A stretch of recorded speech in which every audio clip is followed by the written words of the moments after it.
Andrew McCart, iFLTV, delighted as always to be joined by my good friend Mr. Sam Jones. Sam, how are you? I'm good, Andrew. All the better for seeing you, my friend. Not seen you for a while. I know it's been a while. It's been a long time. However, I've run the numbers. Yeah. Right? You do know that when me and you do an interview, we do better than you and Coogan, you and Joe, you and Com. We hit numbers. It's all about the connection, isn't it? It is. It's all about the chemistry. Do you have chemistry? I reckon so, yeah. All right, well, let's start then. Let's talk some business. Let's get down to, before you start waffling, what you normally do about... No, there's no waffling. All right, okay, good.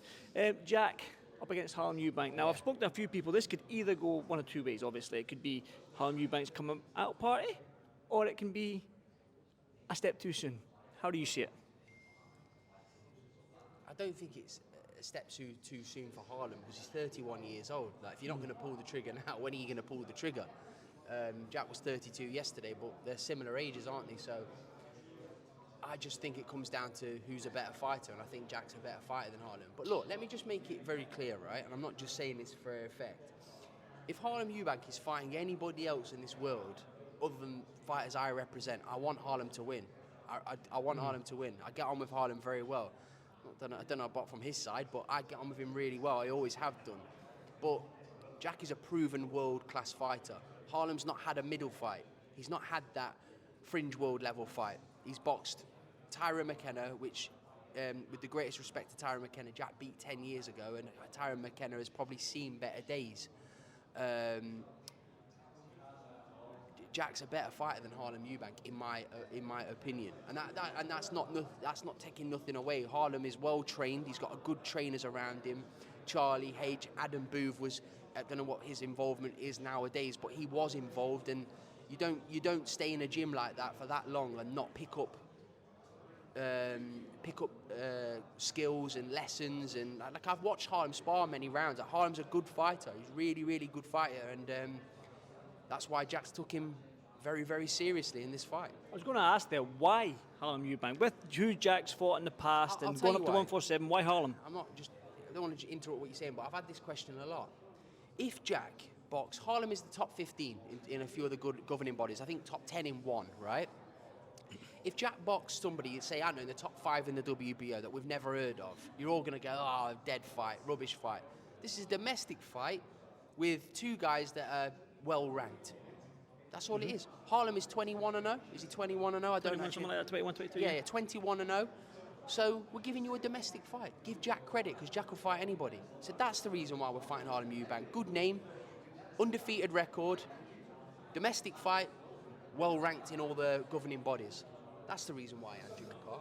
Thank you very much. Now, when I watch Jack and I watch Harlem, you can almost say that they're patient fighters, they're counter punchers. Yeah. Now, when you get those two type of fighters, when you mix, you could get a stinker. What I'm going to say is, you said to me in the launch press conference, they said both fighters have a duty to put on a performance for us fans. Do you still share that sentiment? I think under the scope nowadays, listen, Jack's a boxer. You can never tell Jack to not be a boxer. Like the Devin Haney, you can't say, no, don't box like that. But Jack is very, very aware that people pay for entertainment.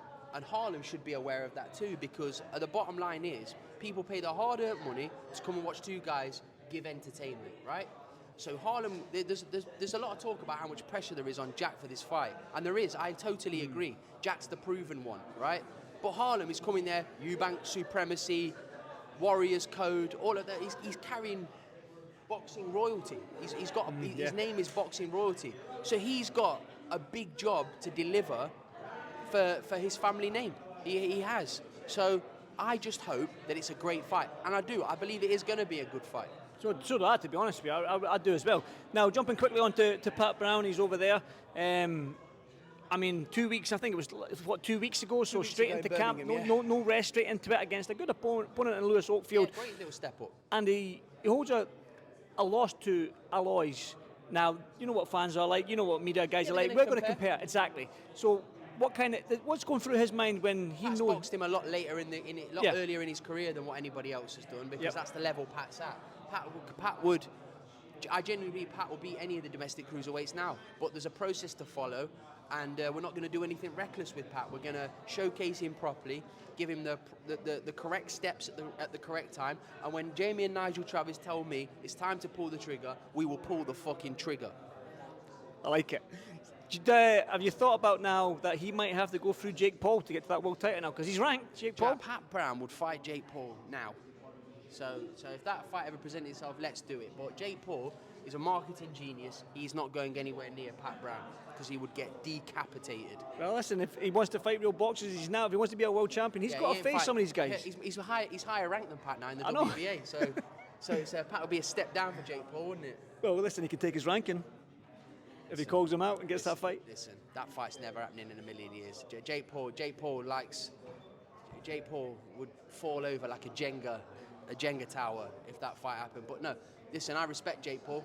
I think he does all the right things. He picks the right fights. He rubs people up the wrong way. But he's also, like, if you actually deep it into Jake Paul, like, he's very charitable as well. Like, you look at all the charity donations he does.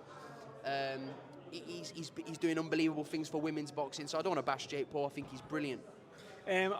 One that you've probably not seen this interview yet, but Tyson Fury has now been interviewed over in Turkey by Joe and Matt Linehan and the likes. Well, he came out and said, they asked him the question, obviously, you're still training, will you come back? And he said, I'll only come back for Usyk, yeah. And he wants, his words, I want a fucking fair fight. Can you see why he's saying that? Do you understand where he's coming from? If I'm honest, right, I love Tyson, but no, not really. Not really, because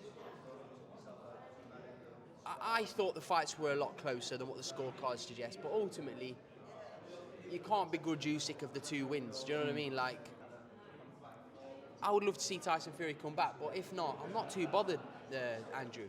I'd rather see, the young kids that are coming through, your Leo Atangs who's making his debut on Saturday. I'm excited to see the new crop of fighters come through. And if Tyson wants to hang his gloves up, he's had a Hall of Fame career, good luck to him. But if he does come back, let's see the AJ fight. But if not, I'm sick of fucking, like, hearing about it, if I'm honest with you, Nigel. I don't want to, like, hear about, oh, is he coming back? Come on, mate. Like, I would love Tyson Fury to come back and give the British fans him against Anthony Joshua, because that's what we all want to see, really. And then maybe the winner can fight Usyk, and then you fire off. But Tyson should come back, in my opinion, and do the 2 fights, AJ and Usyk. But if he doesn't, good luck to him. Wilder's back well. When AJ and Wilder, does that make sense for you? Not really. No. Wilder, I watched a few clips of it, and he doesn't look himself. He just doesn't look himself. Like, listen, time waits for no man. Time waits for no man. Deontay Wilder's a bit disrespected in his career about what he achieved, because he brought a major excitement. Yeah, there is question marks on who his greatest win is and like how good actually was he, but ultimately he was flattening people for years, giving us wonderful excitement. And he was a feared man at one stage. They're talking about Dave Allen. I think Dave Allen would beat Deontay Wilder now. Listen, Dave Allen. I don't know why you're looking at me like no, that. No, I agree with you. I was going to say, this version of Deontay Wilder, Dave Allen would poleaxe. Well, I was going to piggyback off that and say, I tell you what, Dave Allen has been mentioned with Wilder, with Joshua, with Parker, with who else am I thinking? Who else? He's been mentioned with the TKV for the British. Yeah. I mean, if he wants, he's got no short of options, Dave Allen. Yeah. Wilder can fight whoever he wants, but listen, would we watch the AJ fight? Of course we would. Yep. But AJ would destroy Deontay Wilder. Definitely. I've always thought that, by the way, no matter what version of Deontay Wilder. Even 6 years ago 100%. When it was getting penciled in? Yeah, I think AJ would have battered him then. What do you make of Eddie Hearn's rebrand? Did you see that? Yeah, saw it. Like the logo? Yes, all right. It's a nice logo, isn't it? Is that it? What do you want me to say? It's a fucking logo. Like, what do you want me to say? Like, it's a logo. Like, it looks. Yeah, I think it looks really good. I think it looks like retro-y. It looks good. It looks the part. But listen, people just want to see entertainment, don't they? Want to see good fight nights, good entertainment, and a good logo. And a good logo. Yeah. But no, listen. Eddie, Matchroom are a young team, aren't they? They're a young team. They're trying to be innovative. That's the word I'm looking for. But yeah, so fair enough. Everyone has to evolve, and if that means changing your logo and restructuring press conferences, and yeah, good. I'm all for it. I've got loads of fighters with Matchroom. Whatever benefits the fighters, amazing news. Alfie Minimas, Akib Viaz, there. Yeah, Akib's a good fight. Akib's looking in great shape. I've signed Akib, by the way. I now manage Akib Fiaz. But yeah, so Akib has actually taken a harder fight than the original fight.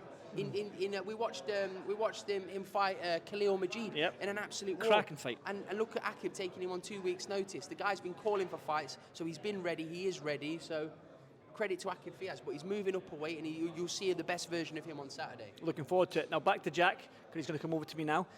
What can we expect from Jack Catterall on Saturday night? Jack Catterall is the most proper, consummate professional that I've ever been around in the sport. He really is. He deserves everything. He really does. We won't go on about being stitched up and stuff, but ultimately Jack hasn't got his just desserts out of boxing. He's getting money, which I'm very pleased with. The fact that he's got a beautiful house, he's got a beautiful family, and he's got money in the bank. That's what counts. But ultimately, Jack still craves that world title, and I honestly believe before Jack hands his gloves up, Jack will become a world champion.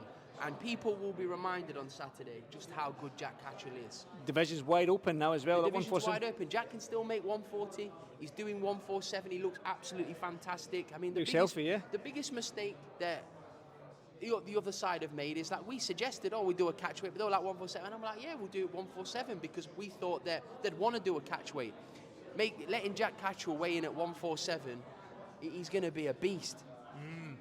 That £7 looks good on the extra £7. Sam, as always, I always appreciate it. And like I say, hopefully this one does numbers, because I've already said it does numbers. By the way, just a quick one. Yes. Alfie Middlemiss will be making his 4 professional fight on Saturday, so look out for him. He's sold a load of tickets. He's trained extremely hard. Great kid, nice kid. A very good actor as well. He's got another big role. He was in the Waterloo Road, but he's also going to be in a main role in a new film coming out very soon as well. So shout out Alfie Middlemiss. Well, I'll talk to him about that when he comes in. We'll talk about the rest of the stable the rest of the week, Andrew. Definitely. Thanks very much, Sam. Thank you very much. Thank you.